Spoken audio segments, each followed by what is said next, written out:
porque también va a dejar la víbora chillando. Ya lo vi llegar al maestro Jaime Hernández, periodista independiente, corresponsal de guerra. Por cierto, antes de entrar al tema que está en agenda, déjame saludarte primero, mi querido Jaime. Te abrazo. ¿Cómo te va, maestro? No escucho a Jaime, compañeros, a ver si me ayudan.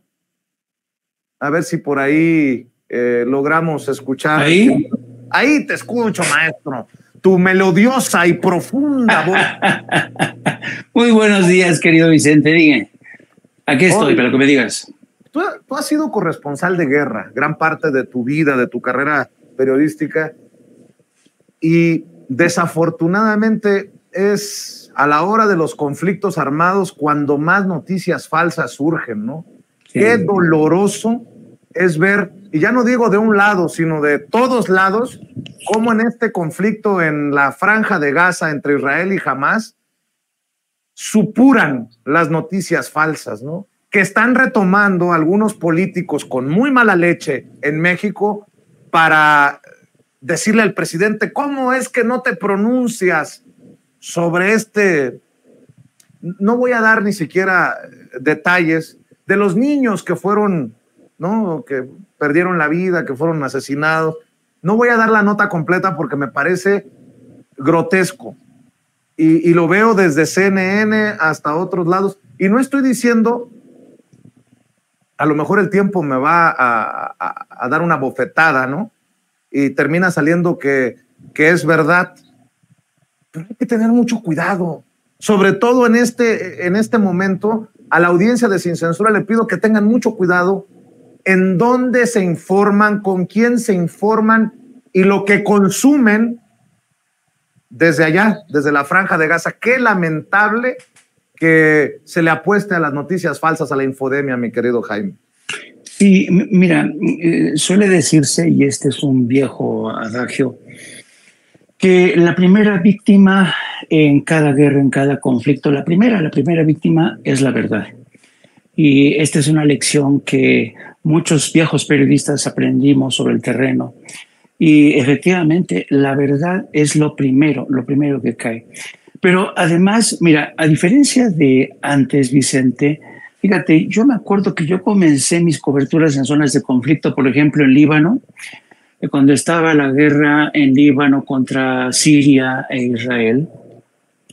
Fíjate, antes se cubría la guerra, yo cubría la guerra, no había internet, no había correo electrónico, no había nada de eso, ¿no? Enviabas tus reportes por el famoso Telex, y para estar más o menos informado, yo tenía una pequeña radio de onda corta y escuchaba la BBC y más o menos ahí me daba cuenta de por dónde andaban los tiros, ¿no? Quiero decir que antes ser expuesto a este tipo de fake news, mentiras, propaganda, era más complicado, ¿no? Pero ahora tú puedes darte cuenta que este conflicto del que todo el mundo está opinando en las redes, esto es posible porque esta guerra la estamos viendo en directo. En muchos sentidos estamos viendo, en el caso de Gaza, la muerte en directo. Y claro, como el Estado de Israel sabe que pasa esto y también Palestina saben que pasa esto, lo que hacen, sobre todo en el caso de Israel, es montar relatos paralelos, narrativas paralelas. En el curso de las últimas horas, la comunidad internacional, Estados Unidos, se han escandalizado por la famosa historia de los niños decapitados. Entonces, claro, apenas ayer o antier el ministro de Defensa aseguraba que la gente de Hamás y los palestinos son unos animales, ¿no? Para deshumanizarlos. Al día siguiente sale esta historia de los niños decapitados, con historias también de mujeres violadas, cuerpos quemados, en fin, para de alguna manera tratar de demonizar a Hamás y entonces esto ha escalado a niveles sin precedentes de demonización hacia ambos lados de esta guerra. Yo aconsejo, como tú acabas de hacer, porque vivimos en un mundo tan interconectado, en que las noticias van a una velocidad impresionante. Yo siempre aconsejo poner en cuarentena este tipo de noticias porque tienen la pinta de propaganda, ¿no? aunque es posible que haya ocurrido, yo prefiero ponerlas en cuarentena, porque hace unos momentos Hamás acaba de desmentir que ellos hayan participado en la decapitación. Con todo este desmentido, yo prefiero mantener en cuarentena esto, porque habrá seguramente comités de investigación que esclarecerán esto. Pero esto al mismo tiempo ha servido de cortina de humo, la historia de los 40 niños decapitados, para oscurecer lo que está ocurriendo, lo que ha ocurrido en el curso de las últimas horas, el bombardeo indiscriminado. Han atacado hospitales, han atacado incluso centros de refugio en Gaza. Y esta mañana, precisamente por esto, Antonio Guterres, el secretario general de la ONU, le ha pedido a ambas partes que respeten las leyes de guerra, que no meterse con civiles, respetar los centros hospitalarios, las escuelas donde se han concentrado los desplazados, casi 200,000 desplazados que están ahí hacinados en escuelas. Y entonces Guterres se ha quejado de que Israel está bombardeando y ha matado incluso a médicos, ha bombardeado hospitales y estas escuelas que están sirviendo de refugio.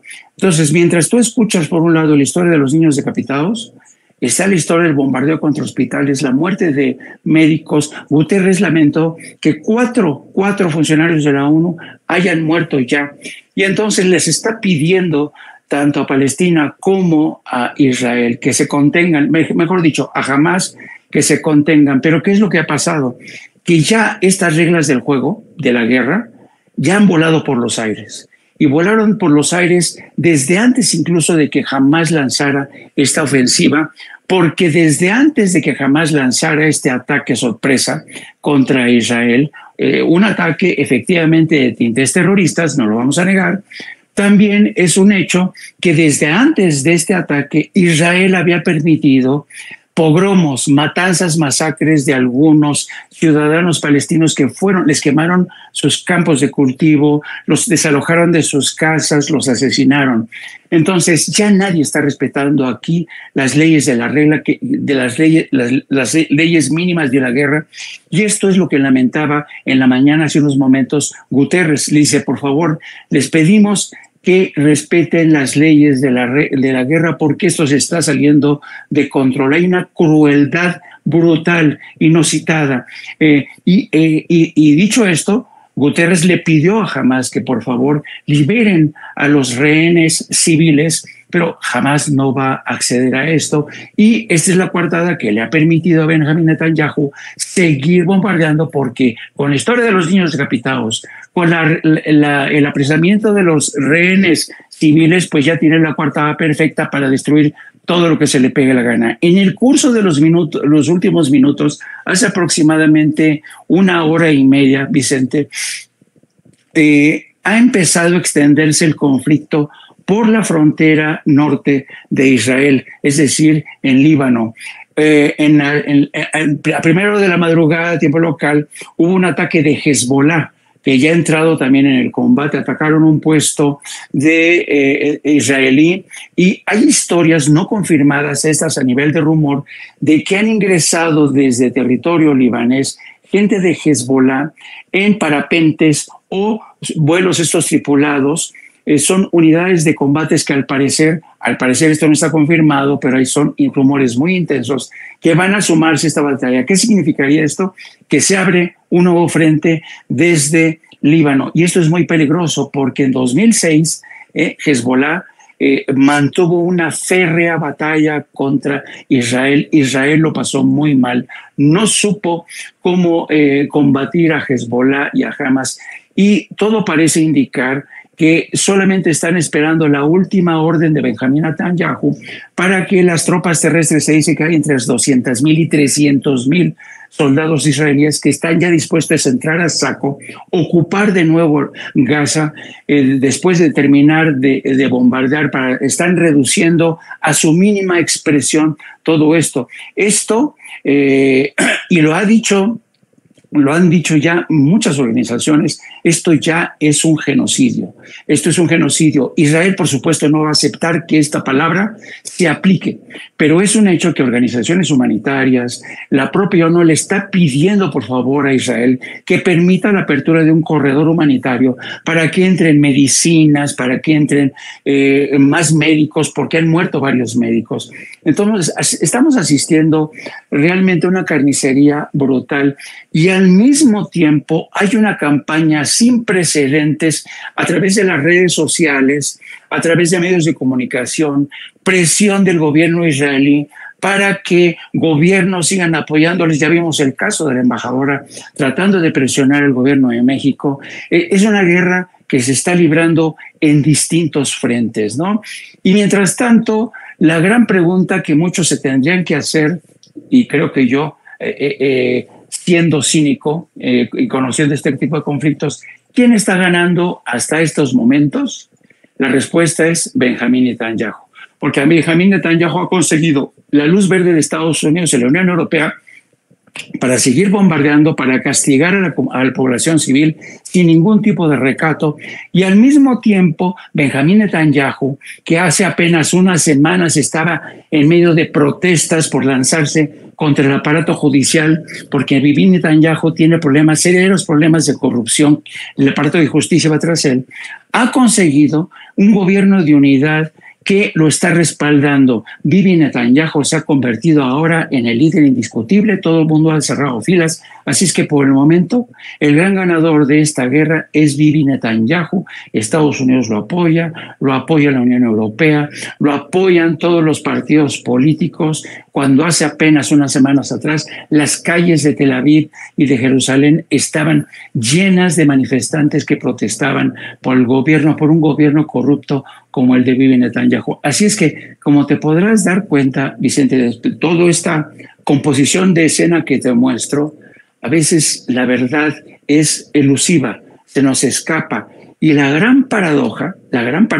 yo te lo digo como viejo enviado a zonas de conflicto, viejo corresponsal de guerra, antes era más fácil saber dónde estaba la verdad, de dónde estaba la mentira. Antes era más fácil separar el grano de la paja. Ahora estamos sometidos a un bombardeo continuo, muchas veces teledirigido a través de las redes sociales, de los medios de comunicación, para que nos creamos la historia de la crueldad de Hamás, nos creamos la crueldad inusitada de los soldados israelíes que también han masacrado a jóvenes, a niños, y entonces estamos como espectadores de un bochornoso espectáculo de lo que yo llamo es la muerte en directo.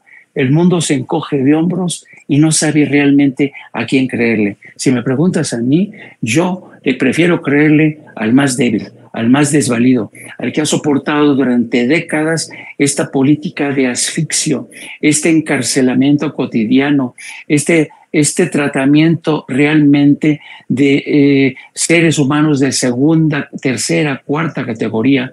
Y eso es lo que está sufriendo ahora la población palestina. Y por otro lado, es muy interesante ver cómo la diáspora palestina en todo el mundo y organizaciones simpatizantes se han manifestado en Nueva York, en Filadelfia, en Europa. Es impresionante el respaldo que está cosechando la OLP y yo creo que Benjamín Netanyahu va a tener que en el curso de los próximos días medir todas y cada una de sus acciones para ver si arrasa todo, entra de nuevo el ejército para ocupar la totalidad de los territorios ocupados en Gaza, o si por el contrato acepta una petición de mediación.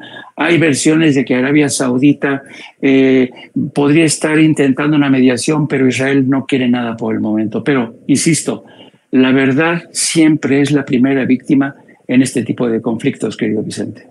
Pues que quede esa advertencia desde aquí, desde Sin Censura. La verdad es la primera víctima. Y mi querido Jaime, nada más también comentar que